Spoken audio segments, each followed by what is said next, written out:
जाने गम खुद से दिल मिल जाने क्यों। হ্যালো বন্ধুরা, আশা করি আপনারা সবাই ভালো আছেন, আমিও ভালো আছি। তো আজকে একটা ভুটানের একটা খুব সুন্দর জায়গায় আসলাম। দেখতে পাচ্ছেন একটা গ্রাম্য পরিবেশ, চতুর্দিকে আলু, কৃষিকাজ ভালোই হয়েছে মোটামুটি।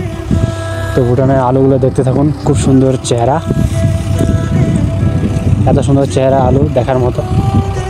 তো সম্পূর্ণ ভিডিওটা দেখুন, ভুটানের কৃষিকাজ কীরকম হয় আর চেহারা কেমন হয়েছে, সম্পূর্ণ ভিডিওটা দেখতে থাকুন, ভালো থাকবেন। দেখা হচ্ছে পরের ভিডিওতে।